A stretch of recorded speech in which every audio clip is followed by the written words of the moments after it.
আসসালামু আলাইকুম বন্ধুরা, আজকে চলে আসছি কাঁচা আমের রসালোর রস করে দেখাবো।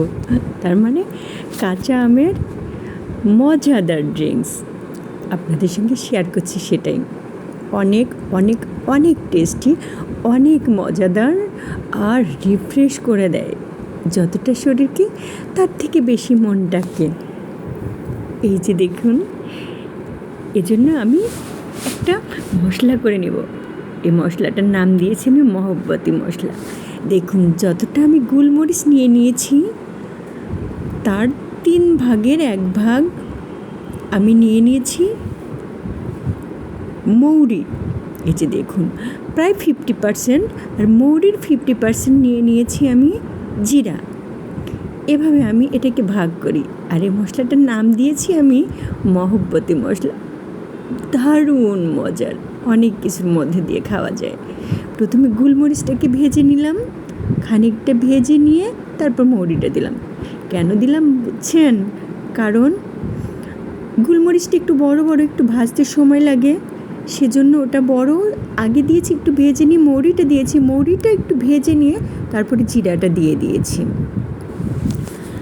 সুন্দর যখন স্মেল বেরোবে তখন হয়ে গেছে আমার ভাজা। তখনই বুঝতে পারবেন যে হ্যাঁ, অলমোস্ট হয়ে গেছে ভাজাটা, মশলাটা। আর চাইলে এর সঙ্গে বিট লবণও একটু ভেজে নিতে পারেন, কিন্তু আমি দিইনি। কারণ আমার কাছে মনে হয় লবণটা একসঙ্গে মিক্সড করে বেশি দিন রাখা যায় না, মশলাটার অরিজিনাল ফ্লেভারটা নষ্ট হয়ে যায়। ঠান্ডা হলে আমি ব্লেন্ড করে নিয়েছি, তৈরি হয়ে গেল আমার মহব্বতী মশলা। এই মশলাটা, এই যে ড্রিঙ্কস, এত মজাদার টেস্ট নিয়ে আসবে যে চিন্তাই করা যায় না। এই মশলাটাও আমি আপনাদের সঙ্গে শেয়ার করে নিলাম।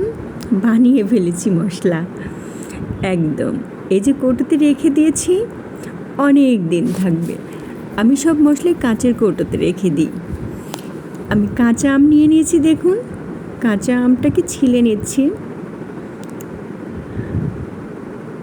কাঁচা আমের যখন রসালো রস বানাবো, তার জন্য তো অবশ্যই কাঁচা আম লাগবে, তাই না বন্ধুরা?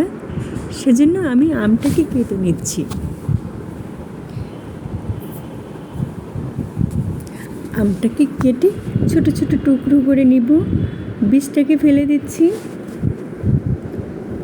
বীজটাকে ফেলে আমটাকে ছোট ছোট টুকরো করে নিয়েছি।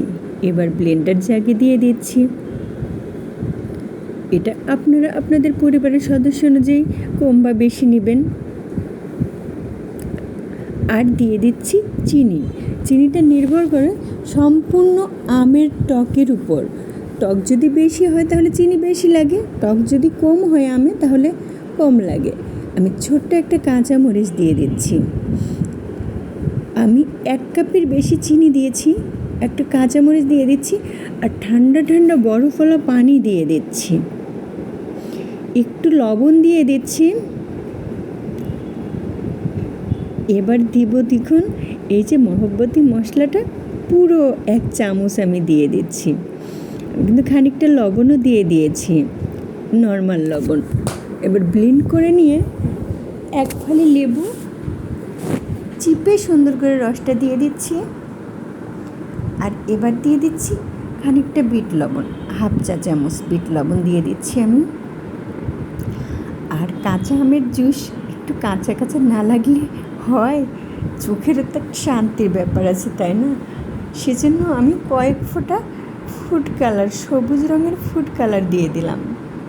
এটা আপনারা চাইলে দিতেও পারেন, নাও পারেন, আমার ভালো লাগে দেখতে, সেজন্য আমি একটু করে সবুজ রঙের ফুড কালার দিয়ে দিয়েছি।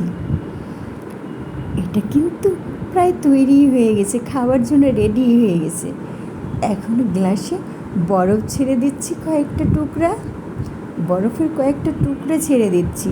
এই খাবারগুলো যত বেশি ঠান্ডা হয় তত বেশি মজা লাগে। দেখুন তো কাঁচা আমের রসালো রস তৈরি হলো কি না। দেখি তো মনে হচ্ছে 1 ফোঁটা জিভে পড়লেই মজা। টেস্টি হজমি খেয়েছেন আপনারা? টেস্টি হজমির টেস্ট, মন জুড়িয়ে যায়, মনে যে কখন খাবো, কবে খাবো। যখন আম ফুরিয়ে যায় এই ড্রিঙ্কসটাকে খুব মিস করে আমার পরিবার। আমার আত্মীয় স্বজনরাও আসলে আমার হাতের এই রসালো রসটা খুব মিস করে।